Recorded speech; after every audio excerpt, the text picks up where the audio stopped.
Um, Hans Wolter mentioned engineering, and it is, can I just come down a little bit? Hans Wolter mentioned engineering, and it is true that I think of myself very much as an engineer, and most people think of engineers as people who build hardware, but of course there's a lot of engineering that happens that has nothing, that isn't directly in the shops.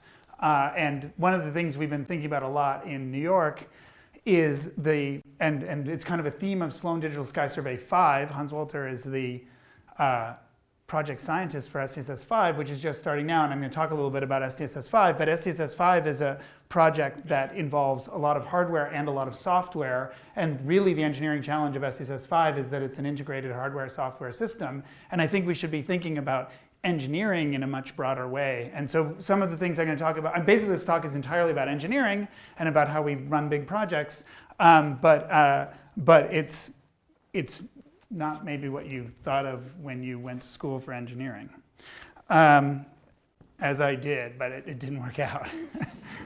I had to be a physicist, it turned out. Anyway, okay, good. Let me start with a story from Nej Frankel. I don't know if you know Nej, but she is a graduate student here, and she is working on the Apogee project. She's trying to understand things about the structure of the Milky Way using the Apogee data. And so let's imagine the simplest thing. This was a story that Nej actually told in Milky Way group meeting this week. She wants to know, as a function of radius in the galaxy, how are the stars distributed? And it should be close to exponential. If you plotted the density of the galaxy and stars as a function of radius, it should be close to exponential. So this is her expectation, and she loads up the Apogee data and asks, where are the red clump stars in the Apogee data located? And they're located like this. And the question is, why does this not look like that?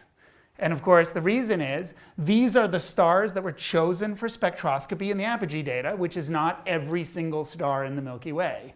And why do we see more stars outwards than inwards? And of course, that's because there's more dust inwards and there's less dust outwards. And there's details about the color selection and magnitude selection and so on. So if she wants to understand what does this actual radial profile of the Milky Way look like, she's going to have to somehow either correct the model down to the data or correct the data up to the model.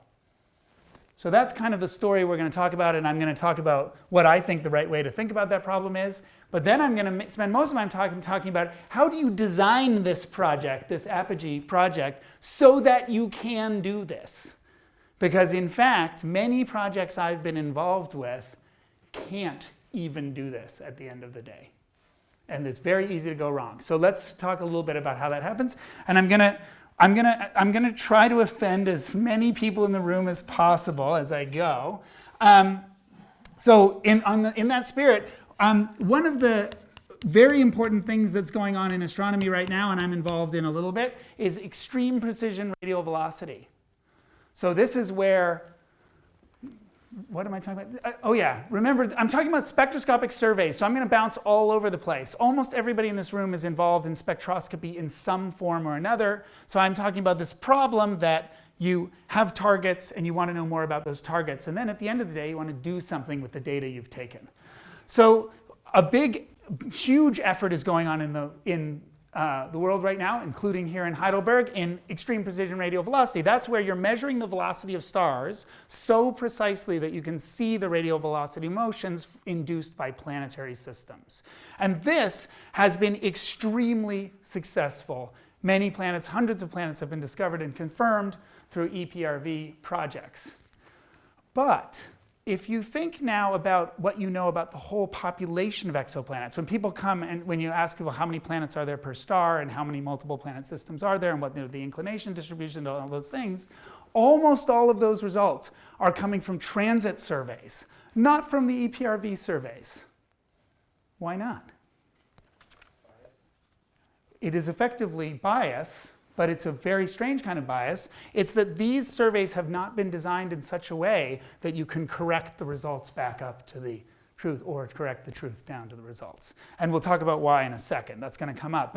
But it's been a very interesting sort of lesson in astronomy that even though an enormous amount of effort has gone into this subject, it hasn't produced population level inferences about the planets.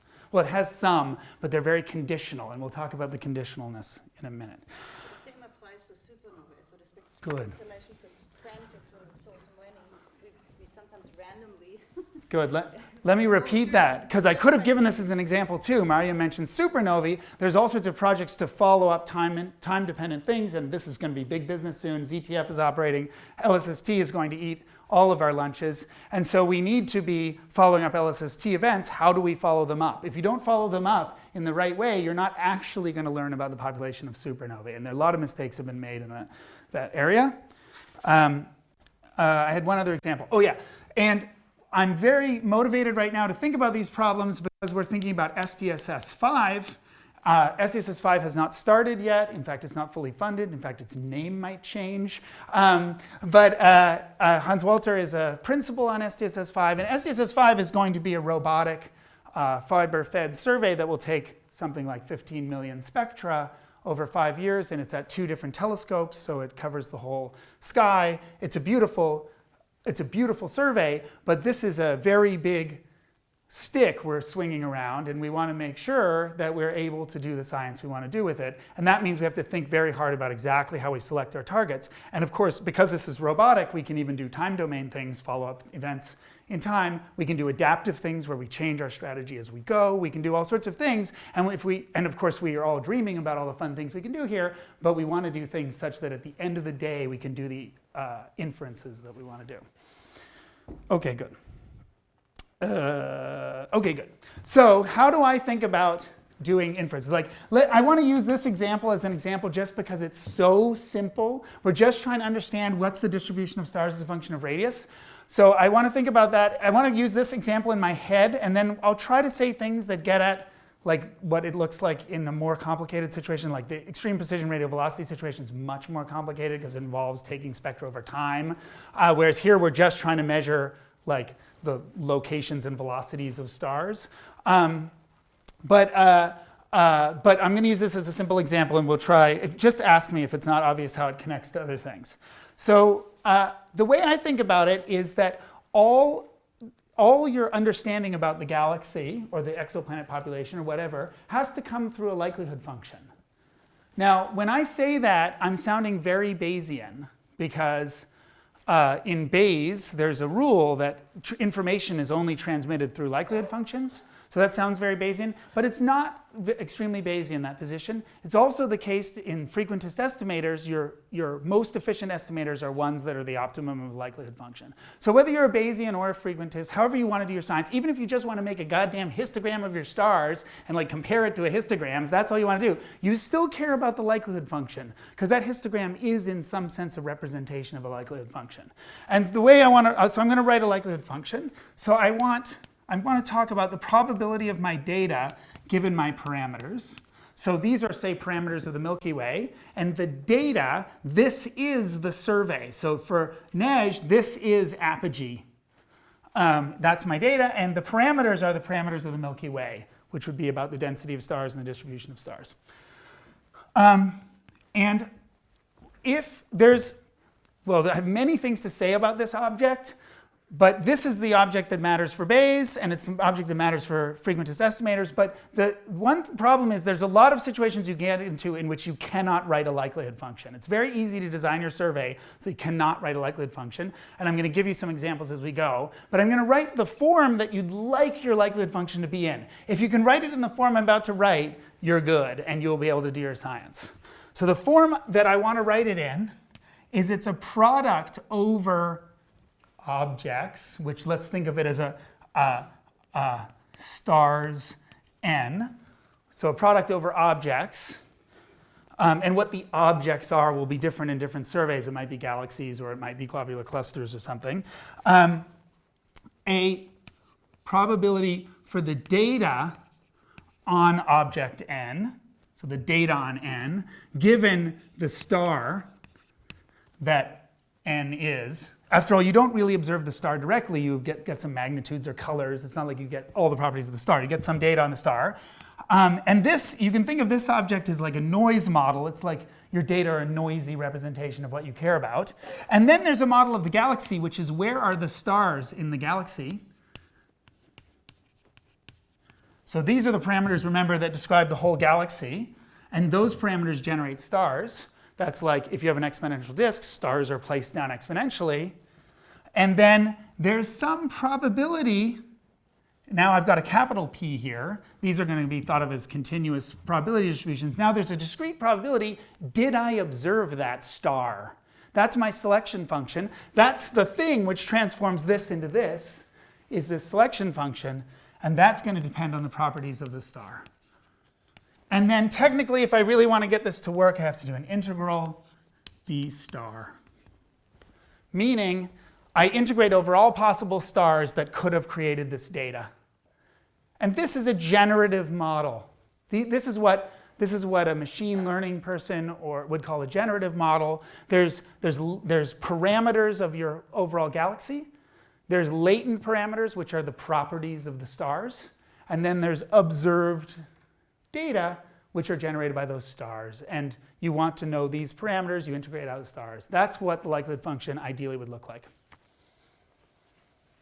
If you can write down that likelihood function, by the way, lots of great things happen. One great thing that happens is you can measure the parameters of your galaxy as well as is possible under information theory. Meaning you'll literally saturate the information content of your data if you can write this thing down. Which is pretty cool. In fact, it could have been an Astro 2020 white paper. We should only be doing projects where you can saturate the information at the end of the day.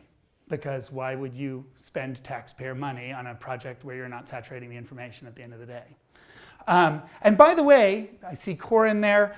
Gaia has been thinking very carefully about how to make sure that the Gaia data can be used this way. And one of the things I love about the Gaia project is that Gaia is actually being designed so that investigators can saturate the information content in Gaia. And it's been beautiful and really fun to interact with the Gaia community because of that. Okay, good. Where were we? Oh, yeah. Okay, so the thing I'm going to concentrate on, so this thing here is like a noise model. It's like how are you noisily measuring your data. This thing here, this is like your model of the galaxy, or this is your model of the galaxy. In the case of EPR, this would be your model of what all the exoplanets are. And then, so this is like what people usually call the model. I, of course, use model to mean this whole thing, but this is what an astronomer would call the model. And then this is what we're going to call the selection function. And I can't believe I'm going to give an entire talk about that object. I've used a little bit of it at least. Okay, good. Here we go. It's air conditioned. We're good. I know, exactly. Everyone just exactly. Good. We should have told them to drink coffee, not eat ice cream beforehand. But anyway, okay, good. Where are we at? Good. I want to say a couple of things. One just comment about the likelihood function is that sometimes people think this object is kind of an interesting object because people often think, I just need to know for each star in my sample, what was this probability at that star? Like I go to a particular star and I say, well, I did observe it, but what was the probability that I observed it at that star? That's not sufficient. This thing needs to be written for any star that could possibly have been there. The likelihood function is a counterfactual object. You have to be able to ask counterfactual questions of your likelihood function. You have to imagine, if the galaxy had been very different, what would I have observed? That's the kind of question that the likelihood function answers. So I just want to put the word counterfactuals on the board because it's important to remember that we have to be able to answer counterfactuals. That means you can't just figure out this function at the locations of your objects. You have to know this function everywhere. For all over the sky and for all possible stars, you have to know that function. Because you have to ask, what would you have seen in a different universe? So what about cases where you observed the star, but the spectra were too noisy? We're good. Good. Mariam's asking about this is going to factorize. This object is going to factorize into my choices about what to observe and what God permitted me to observe. And that factorization will be important. We're going to about to write that on the board. Yeah. So do we have to consider the universe in which we live in a giant elliptical, etc.? Because you said if the galaxy. Yeah. So Weiss is asking about whether, like, how counterfactual do we need to be? It turns out you don't need to be that counterfactual. You only need to be as counterfactual as your prior allows. So, and frequentists are spinning right now, but whatever. You don't have to consider absolutely everything. But it does have to be valid in a pretty wide range. Otherwise, you're just, you can't make a new discovery, basically. But if your data is constraining, you're not that sensitive to your counterfactual assumption. That's right. Hanawi points out that this only has to go as counterfactual as your data kind of permit. You don't have to go many sigma away from your data here. That's right. Give those of us who are unsure an exact definition of counterfactual. What I mean by counterfactual is that there's two kind of aspects to the counterfactuality. One thing is I have to go to places in my survey where there isn't a star. And I pointing in the sky and there's no red clump star at that point in the survey. Is that because there really isn't a red clump star there? Or is it because there was one, but I chose not to observe it? Or is it not there because there was one and I tried to observe it and I failed? So that's one kind of counterfactual. And the other kind of counterfactual is I need to be able to change the parameters out of spec and predict what I would have seen if I changed the parameters. Good. So there's two kinds of counterfactual things going on. And you can imagine, in fact, this kind of question happens a lot when you're looking at a data set. You download the Gaia data, and you're like, there are no white dwarfs in this part of the galaxy. And then you ask, is that because there are no white dwarfs in this part of the galaxy? Or is that because Gaia was not sensitive enough to find them? And so we're asking those kinds of questions all the time, and that's why we need this function. The function needs to be able to answer those questions. OK, good. Good. And yeah, great. Let's keep going. OK, my next point in my note is exactly Mariam's point, which is in detail. P of star, which is the probability that I observe this star, actually factorizes into a prior, what I'm going to call prior, but it's not like the prior in Bayes, times post. There's an a priori selection function, which is what you decided to observe. And then there's an a posteriori question, which is, I pointed the spectrograph at it. Did I measure it? Did I find it? Was I clouded out? Whatever. And this thing, in principle, this is a thing you control. And this is the thing that is in God's domain. In fact, it involves God and your hardware. And usually, you understand neither God nor your hardware well enough to understand this function a priori. Actually, the thing that I think, yes, Marcus, you have a question? Do I understand what I choose to observe? Well, right. So I'm going to spend most of my time actually. The reason I'm starting with this is because I'm actually going to spend most of my time here, because the funny thing about this function here is you might think, well, I just set this, it's cool. But I'm going to write a bunch of things on the board that people do that make it impossible to write this function down. There's very simple things you can do. Like you're observing stars, say you've made a set of stars that you like, and the target density is high in some parts of the sky and low in some parts. And so you go to the high density parts and you just say, oh, I'll only take the brightest examples here, and then I'll take all of them in the low density parts. Then you can't write down this function. Now it depends on your model, right? Yeah, I mean, you really couldn't write it down in this form. You'd have to write it down for collections of stars now, not stars. So there are a lot of ways you can easily screw this up. So that is my point, that actually, but I will say a few words about this first. Yeah? Another question. How do false positives actually factor into this? Like things that you just observe at the star, which actually is not a star? Oh, like that, where you, contamination. Good, great question. I'm not really gonna, well, I'm gonna touch on contamination a little bit later. So just, if I don't say the right things about it, ask me about it. But fundamentally, I'm gonna say later that if there's contaminating target classes, you're going to have to model them as well. And so then your likelihood function, if there's some of the data are produced by contaminating classes, you're gonna have to also have a model for the contaminating classes, and then you're gonna have to mix these two models. But I'm not quite gonna address that. Yeah. So you said P star is the probability that I observe that star. Operatively, you mean that means that that star results in a data sub n entry in your catalog. Is that Good. Yes. The implication here is that this star led to a data point, and that's why it is the product of my choice and God's choice.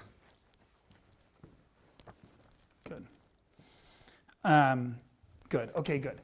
Because you never fully understand these processes, you never fully understand why you did not get the objects you didn't get. In some sense, this part of your selection function will always have to be reverse engineered. So the point I'm going to try and make in this talk is you want to make decisions here so that this thing is something you can compute. And then you're going to have to do your hard work reverse engineering this. Can you explain a more concrete example of what's in post? So Experiments that I work on, I actually understand good. this. And many experiments, so in many experiments, people observe spectroscopically for long enough that they're always successful at getting their targets. So say you take all the quasars in some color box, and you want to measure some narrow line ratio for all those quasars, you just observe the hell out of them until you have a line ratio for every single one of them. So then this thing is 1 for you. But if you're trying to measure this line ratio and some of them are low signal to noise, and so you didn't get a confident line ratio, and you're doing a line ratio, so you have to divide by something and it's approaching 0 because it's a mess, then there might be some objects that you, or maybe it wasn't even your fault, somebody else dropped from the catalog because they're like, we just don't have a good measurement of that line ratio, and then they dropped it. And so either their mistake or some problems with the spectrograph, some of those line ratios might not be there. But that's sort of just a hack because you also have a noise model there, right? So you could just put it in the noise model. Good. As long as you put an entry in your catalog for that object, then you can put it in your noise model. So it depends a little bit on operationally how you got the catalog. Did you make the catalog yourself? If you make the catalog yourself, then you can kind of ensure that p-post is 1 in some respect and put everything into the noise model. But often you don't control the catalog. I don't control the Gaia catalog, so I get what I get. Is an example where God comes in? If you do a big galaxy survey, you target the galaxy for a spectrum. If God's given it an emission line, you get a redshift. If it doesn't have an emission line, you don't Good. get a redshift, and you don't know beforehand. Good. Hans-Walter brings up a great example, which it was the bane of my entire graduate student career. Because, in fact, here's my old man story. When I started graduate school, the highest redshift known normal galaxies were redshift 0.4. When I left graduate school, they were 3 point something. And that era was the era that Keck came online. And sure enough, almost all the galaxies we got redshifts for at that time were emission line galaxies. And though we had models for the large-scale structure and models for the distribution of star formation and so on, we did not have models for what fraction of galaxies would have strong emission lines. And therefore, this was just an unknown function that we had to reverse engineer. That's a great example. Of course, if your model's really good, then maybe you can somehow put that you have just very high noise on that redshift. That redshift is extremely noisy, and model it. But that gets back to Joe's kind of comment. Okay, good. Where were we? I guess I should hold my place. Okay, good. So let's talk about, I want to talk a little bit, I'm not going to talk about this reverse engineering for now. If I have time, I might come back to it at the end. But most of that reverse engineering looks like looking at your noise model and the properties, the distribution of your objects, and try to understand where your noise model is killing you. Like for instance, when we're trying to understand the Gaia selection function here, we are looking at patterns of spacecraft angle coverages and asking, can we model the distribution of stars as a linear sum of those patterns, and then see if that somehow gives us an explanation for the missing objects. So we're sort of reverse engineering, where they're expecting things to be smooth in a certain way and trying to ask whether the features line up with instrument features. So let's talk about this, because I want to give some examples of things that can go wrong. So, good. So here's one.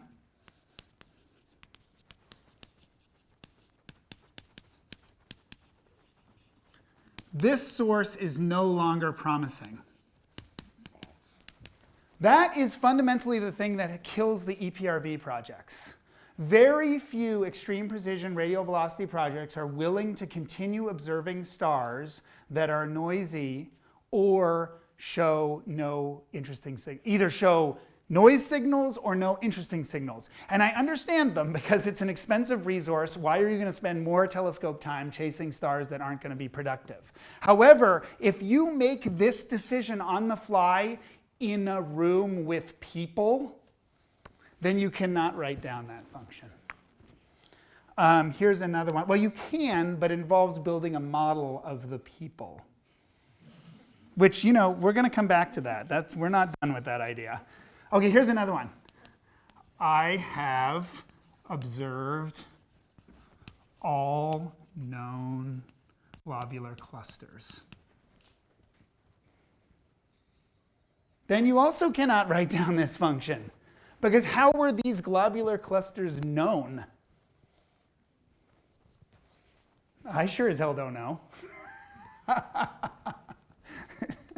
Now, it is true that you can sometimes, if somebody's built a survey like this, sometimes you can get some limits on this in a certain way, because you can kind of guess that if there were much brighter globular clusters, they would have been observed. But since no one can tell you what the selection function is for all known globular clusters, you can't write this down. You don't have this. You might be able to trim the sample to bright ones and then assume that anything brighter would have been seen and then make an approximation of it. But this statement is, you know, people are often proud of their survey. Hey, I observed all known globular clusters, so my sample is complete. But it's complete with respect to a property that we can't describe in this form. Yes?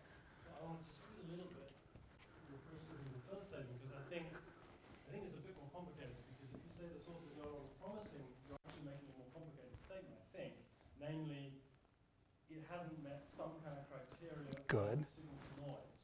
And so you Maybe, can, yes. Or Yep. amplitude or something. So Yep. you can actually, I think, still make some statement, but it's perhaps in a narrower parameter space than you originally wanted to. Good. Good. So actually, the last thing in my talk, which I might not get to, is a proposal for how you might be able to execute a really adaptive EPRV survey. So one of the problems is that two things are at odds here. You want to be very efficient at discovering exoplanets, and you want to learn about the population of exoplanets. Those two goals are at odds by any naive survey. Now, you're right that if this decision was made on pre-assigned rules, if you start your survey and then make this decision according to pre-assigned rules, then you could simulate any possible future survey, and then you could ask counterfactual questions. If this kind of planet had been there, would we have found it? So the reason that this, if you look at like Keck Planet Search or whatever, the reason they can't ask counterfactual questions is because they decided this. They're literally proud of the fact that they had a savant on their team who could predict which stars they should look at next, and which is cool. But it means you can't answer counterfactual questions without building a model of the savant. But you're right, if you did this carefully, or maybe you could make an approximation of it, because maybe if you looked at it, really the savant was just saying, well, this one has a lot of activity, so let's stop observing it. And then if you could write that down as a rule, then you could simulate it and ask counterfactual questions. Is that addressing? Good. Next one.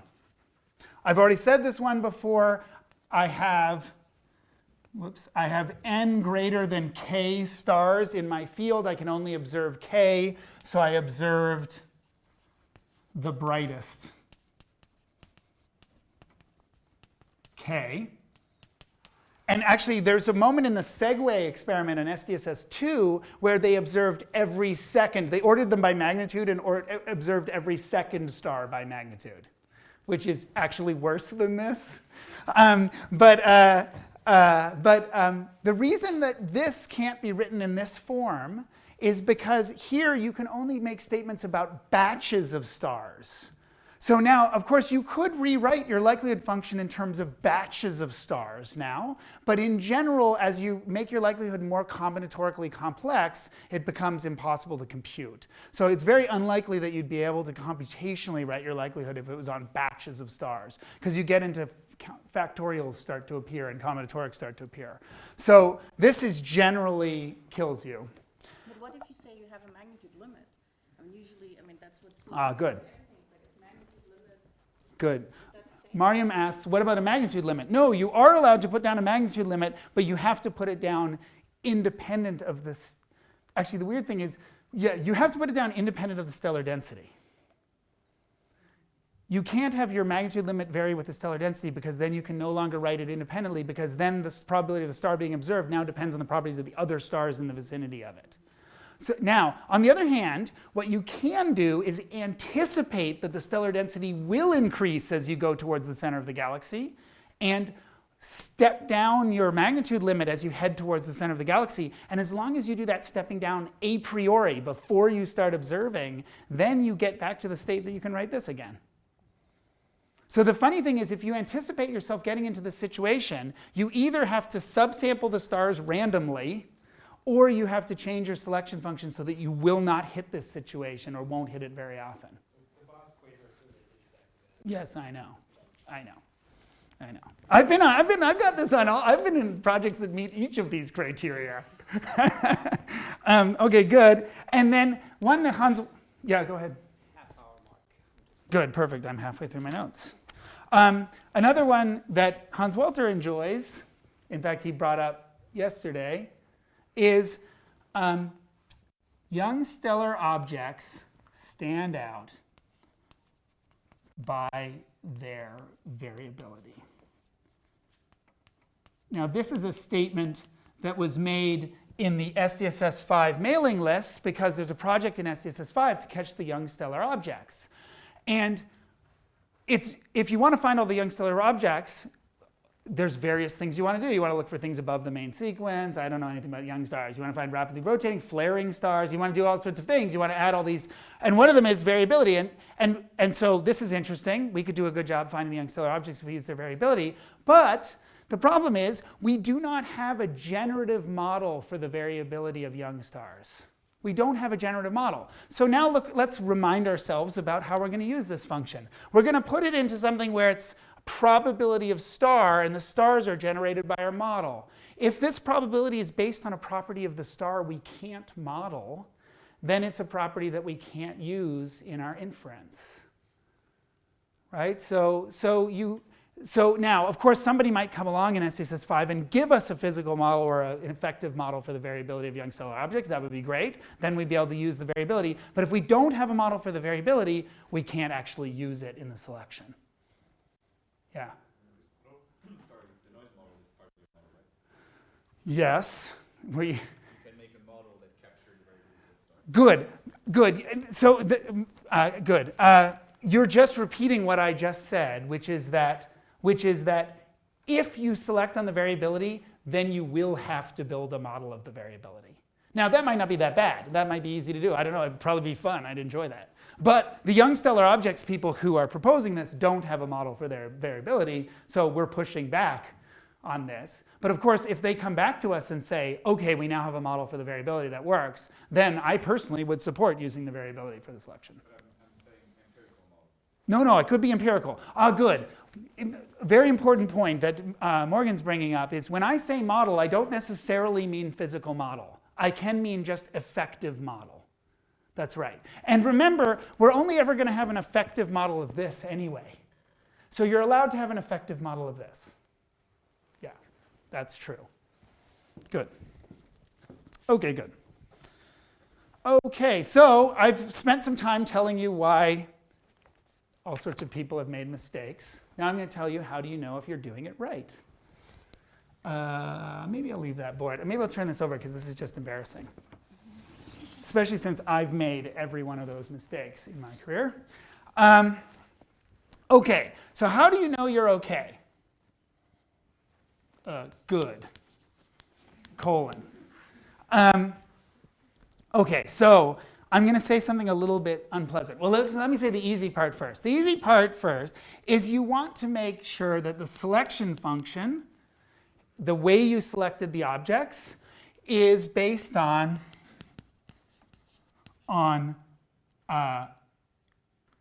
independent quantities. So meaning each star is treated independently and that you can model. And there's a lot of ways where you might think that the things are independent when they aren't, and that's why I'm just trying to make, and I'm going to say something that's a little unpleasant in a moment. I mean properties, yes, that you can model. So a good example is like magnitudes and colors. They have to be independent of the other stars. That's all they have to be independent of. So it's not Sorry. Good. The word independent is a terrible word because it means so many different things. In this context, I mean by independent that each star is treated independently. Otherwise, that likelihood goes to hell. Otherwise, you can't treat this likelihood as a product over stars. You have to treat it as something more complicated, and they generally are intractable. Good. So I mean, yeah, independent star by star. Star by star. Good. And now, here's the slightly unpleasant thing. How do you know that you're doing this right? The way I think you know that you're doing this right, because there's a lot of times you just look at your survey and you're like, everything's cool, and then like 18 months later, you're like, whoops. And I think the way that you do that is you simulate. And this is a little bit unpleasant, but I now think that any survey that you're making, where you really want to make kind of high quality population inferences at the end of the day, you have to build simulations of your survey before you start. I think it's the only way you can show that your project is going to deliver what you've asked. There's another interesting thing about simulation, and we really see this in SDSS-5, is that some of the projects, there's many sub-projects in SDSS-5, some of the sub-projects have really beautiful simulations, mature frameworks where they can produce examples of what they will see. Other subparts don't, and guess who gets most of the observing time at the end of the day? It just helps you just in terms of, so there's also kind of other reasons that this is a good strategy, but it's very good for forcing you to be serious about your selection. The other thing is you often find there's aspects of your selection that you can't simulate, and that's a warning flag. That says, okay, well, maybe I should rethink this part of the project. If I can't simulate it, why do I think I'm going to be able to do my inference later? Because I get your point. If you can simulate something, you get time. I would say if you can simulate something, then it's not interesting science. Good. Yes, that's a debate that I will reserve to the drinks afterwards. But you're right, and of course, that relates very much to something I said earlier to Corin, which is that discovery and measurement are often at odds. The most efficient survey for discovering exoplanets is not the best survey for determining the population parameters of exoplanets. Good. Okay, I have one more thing, which is you should simulate all the way to science outputs. So I mean, don't just simulate, oh, here's what my catalog will look like. I mean, then do your inference and say, and with this catalog, we will be able to measure the substructure in the Milky Way halo or whatever you're trying to get. So try to take it all the way to your science outputs. Good. Where are we? Okay, but I want to now. So that sounds a little mean. That's a little mean. That means you have to do a lot of work. On the other hand, these projects are expensive. SDSS-5 is a $60 million project, so doing a little simulation might be respectful to the people who are paying for it. Now, one thing I would say, though, there's an interesting but on this, which is that you only need to know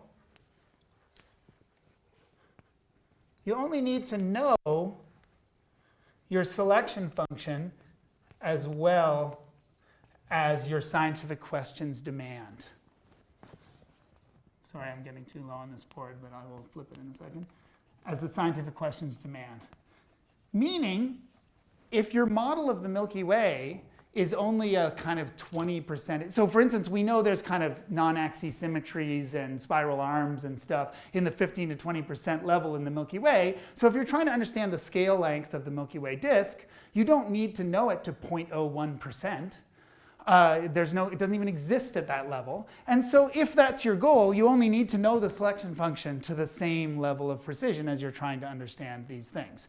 Now, that's not a reason to relax, but it is a reason that you don't, it's not like there's infinite precision requirements on these things. It's just this precision of your science questions. But Hans Walter likes to say something when we think about SDSS-5, which is SDSS-5, we're going to have 15 million spectra. The square root of 15 million, well, the square root of inverse 15 million is a very small number, which means that the Poisson uncertainties on our measurements are not going to be the dominant source of uncertainty in our outputs.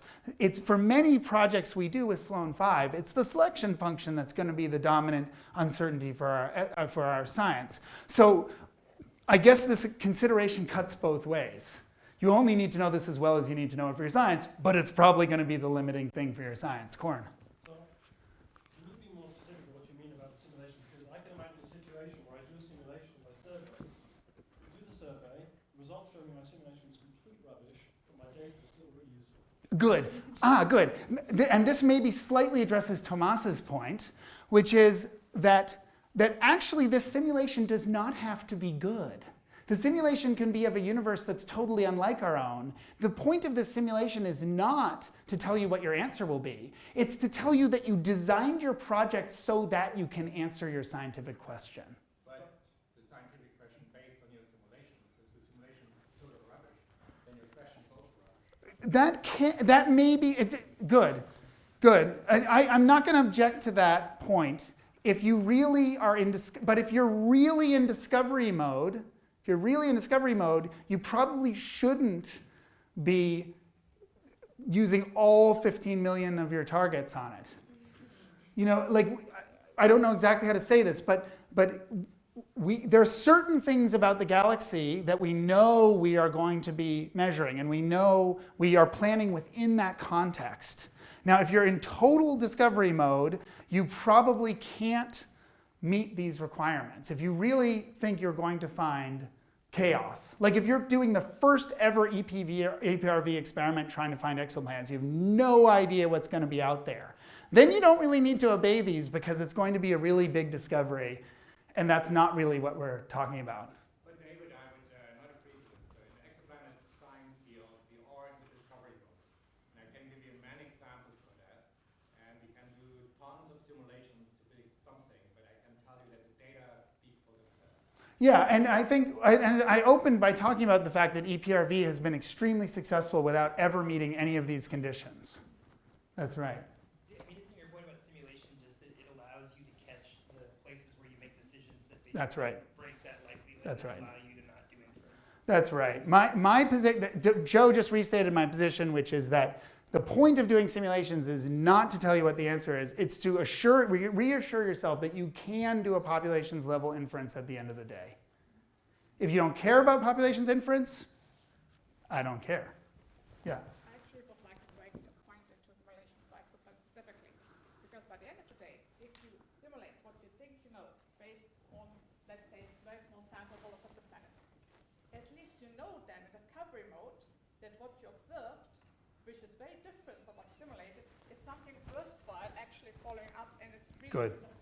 Good, that's another very, very good point. That one of the main reasons, even if you believe that the main point of your survey is to make a big discovery, simulating with current expectations is incredibly valuable because the data will then violate those expectations.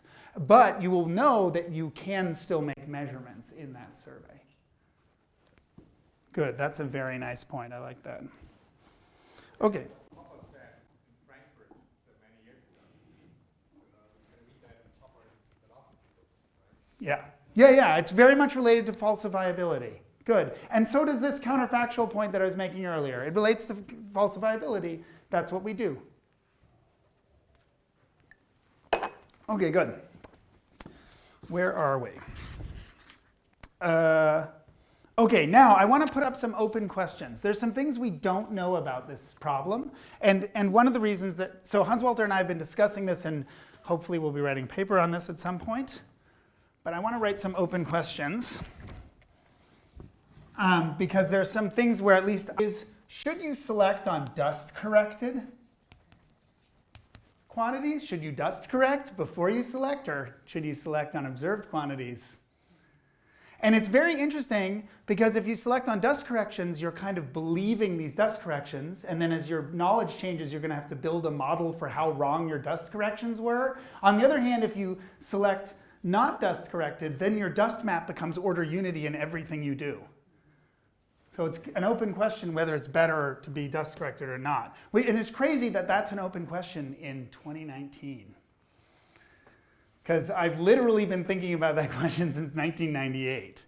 Okay, good. Good. What if you need to be adaptive? And this is related to Corin's point. Sorry, this mic is causing trouble. This is related to Corin's point. What if you know you need to be adaptive? You start measuring stars with EPRV. Some of them have crazy activity signals. You know you'll never get anything for them. Are there ways to write down rules so that you can be adaptive as you go that will still maintain the selection function? I'm sure the answer to this is yes. I'm certain it's yes.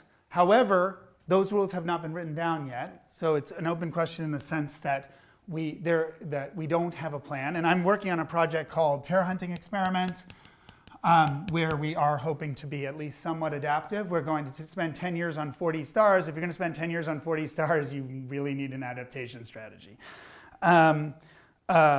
Good. Another possibility, another question is about blinding. So imagine you're in Tomas's state. You don't have any idea what your answer is going to be like, and you just want to start, and you don't want to put a lot of prior ideas onto it. Is there a way that you could observe some of the sky with the rest of the sky blinded, and then learn from this pilot survey, and then move to the real survey after you've done your pilot survey? And the reason I call this blinding is it's related to what's done in cosmology when people are asking whether or not they're measuring the cosmological parameters correct. They design their analysis system on a subset of the data, and then they run the analysis on another part of the data that they didn't look at when they designed the analysis. And this relates to all sorts of interesting things in statistics around failure to reproduce. I don't know if you've heard of that. It's a fun thing to look up on the internet. There's this big kind of crisis going on in many sciences, which, shut up, Nadine. Anyway, that where people do projects and then they do them again, do some statistical study, they do them again, they get a different answer. What's going on? And it's thought that there's problems going on when people are adapting their projects to their own data. So it's better to reserve some data, adapt all your methods on this piece of data, and then go on to the main piece of data. A lot of statisticians are thinking about that. And I think the statistics community might end up giving us a lot of ideas here. Okay. One of the weird things, remember that I said that if you take these old school EPRV surveys and you wanted to figure out the population of exoplanets, you'd have to build a model for the people who are at the observatory going, what should we observe tonight? Yeah, that star is not really working out. Let's try this one. In principle, you could build a model of those humans. I mean, it would probably be an effective model. not a first principles model. But maybe this is possible. And there's another higher level question going on, which is even if we obey all the rules I just said in SDSS-5, when we designed SDSS-5, we were still working on a galaxy we know a lot about. And maybe we are somehow, again, this to Tomas's point, maybe we are somehow biasing the questions we're asking by our preconceptions of what's there already. And so maybe we need to model the humans even when we obey all the rules. And that would be an interesting question, how much, and again, this relates to things that people are interested in statistics around this failure to reproduce. Now, another problem which comes up a lot, and it relates to something Hanawi said, which is almost all surveys now have multiple target categories. You're doing young stars and you're doing quasars. You're doing young stars and quasars at the same time. Those two target categories are interfering in various ways. Like spatially, they're interfering with each other. And luckily, young stars live in the galaxy and quasars live out in large-scale structures, so they are kind of spatially incoherent with respect to each other. But there's lots of target categories that aren't spatially incoherent. For instance, if you're doing white dwarfs in young stars, they will be spatially overlapping as well as target overlapping. And then there's really weird situations where the same target is in both. Like, for instance, in SDSS, there was a white dwarf category and there was a quasar category, and some targets were in both categories. And when you have a target that actually hits both categories, it's not obvious, if you observed it in one and not the other, how it affects the selection function. This is an open question, how you deal with these multiple target categories in this context. And that relates somehow, I think, maybe you said, contamination. If you have contamination, there's also an issue there, which I think I know how to deal with contamination because it has to do with building this mixture model. But one of the things we're facing in SDSS-5 is when we're studying the young stars in SDSS-5, we might have to simultaneously model the other parts of the galaxy. There's a joke that we might have to solve all of astronomy. If all you want to know is where do the young stars form, it turns out you need to know where all the large-scale structure is, the evolution of everything in the universe, just so that you can figure out where the young stars form, because the young star target category conflicts with other target categories. End of transmission. I don't have an ending. There's no ending. Are you gonna? Do you recognize questioners or do I? I'll leave this to you. Mariam, did you have a question? So you started with Nash's example. So Yeah. I have a question about that. So you mentioned you could either correct the model Good. or you can correct the data. What Yeah. would you suggest? Good. When I was a kid, everyone did the 1/Vmax method. I don't know, does that mean anything? It's a question. It's a mark of age, so be careful how you answer that. But anyway, the idea is basically to take the data, weight it by the inverse selection function at the data, and then it goes up to here.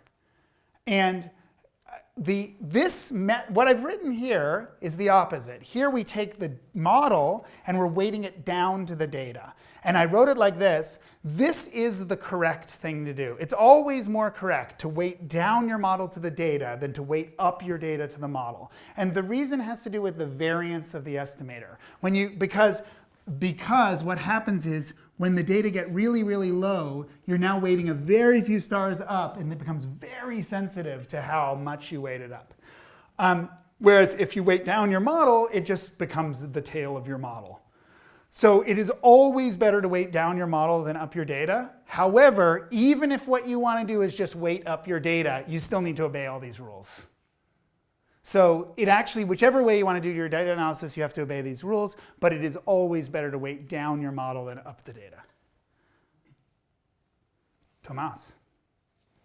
So David, I think many of the things you talked about are really related to the SDSS and similar surveys, because if you think about exoplanets with static imaging, but also very velocity techniques, so if I would go to my 50 solar type stars in solar neighborhood and want to come down very velocity signal, of course I have to be adaptive, so I will remove the object we have quite established techniques to do that. And for the blinding, I mean, of course, we will start with well-defined targets. I mean, otherwise you would not get time on an 8-meter class telescope. And then humans, of course, we will tell humans what kind of object they should schedule under which conditions. That's all part of the preparation of the exoplanet survey. So I really don't see the issue here, you know. And we were only talking about 200 stars or 50 stars, not 2 million, because we don't do 2 million stars. Yeah, so We are a little bit in a different area of science. good. I think I agree that the importance of having a selection function depends very strongly on your scientific goals. And there's many scientific goals that don't require a selection function. One of the things that we're working on, so the terra hunting experiment is a very small number of stars for a very long time. And there we have an explicit goal to both find as many planets as we can and to determine the planet population. Now, and they'll be solar type, yeah. And and so one of the things we're thinking about is exactly how to make the adaptive strategy bulletproof, because if we can make a bulletproof adaptive strategy, we will achieve both goals. And many interesting things come into that, because there's an interesting aspect of that which relates to information theory, because you want to adapt so that you're making the most informative measurements you can possibly be making. But there's also an interesting aspect to it, which is that some of our stakeholders, for instance, the observatory we're going to work at, wants to know that the observatory is being used responsibly. So our adaptive strategy also needs to have a kind of interpretability or explainability to it, so that it's both the case that it is high efficiency in terms of information theory, but also that it's very explainable, so that our partners believe that we're making good decisions. To be frank, if you want to do that right, then you should have the telescopes for a 24-hour network, and then you should not have any other survey on your telescope. Yeah, although that still doesn't, even if you have 24/7 and all the telescopes, it doesn't quite save you from all these issues. Yeah. I may own the telescopes, I will not. We own the telescope in this case, yeah. I found it actually especially interesting with the exoplanet survey. So I know exactly one example where these kind of questions were not asked, and then the problem was that things came out which were totally in opposition to what we had expected beforehand, Yeah, and then the people were unable to actually interpret their results, yeah, and only then later a larger survey, and then Kepler was actually Yes. able to shed light on that. But in principle, this first survey could have done it beforehand, but it did not make the Good. sense of thinking about the simulation. good. That is my point. Although I have to say, one of the things that's going on in the statistics community that's very much motivated by this failure to reproduce, the statistics community is kind of coming around to a position that it is good to do exploratory, chaotic, ill-defined surveys and use them as hypothesis generators. And then once you have the generated hypothesis, then you do a more well-defined survey to test the hypothesis. But what happened there actually was at the same time there was actually noise which was not being, which we were not able to model. And then we were big trouble. Then we were not able to actually Good. but we did not see was because due Yeah. to the unconstrained noise, Good. was it due to some properties Good. in the star. So Good. This is a very interesting point. I spent the whole talk talking about this. But this is often the biggest problem with a survey. It is often very hard to understand the noise properties, especially if you're in a situation where you're talking about variable stars or something where there isn't a well-defined model. Like we look at M stars and they're flaring, and we don't have even an effective model of what they're doing. And that comes back to this question, like, how well do you need to know this? Sometimes this is your big problem, and if this is your big problem, you might not need to know this very precisely. You might be able to build an effective model for this that's good enough, given that this is where your uncertainties lie. That's right. Yeah, Morgan. So imagine you can build a P-star effective good enough. How do you figure out it's a wrong one? Oh, excellent question. Morgan's asking, how do we know that how do you test this function? I think we're out of time, right? Let me just say that there are some differences outside, and that they E-elf. E-elf. E-elf. Until August, I believe, 25th-ish. Yeah. So, right? Yeah, 27th, I think. Yep. So you have time to talk to him some more. Yep. Thank you, Good. David.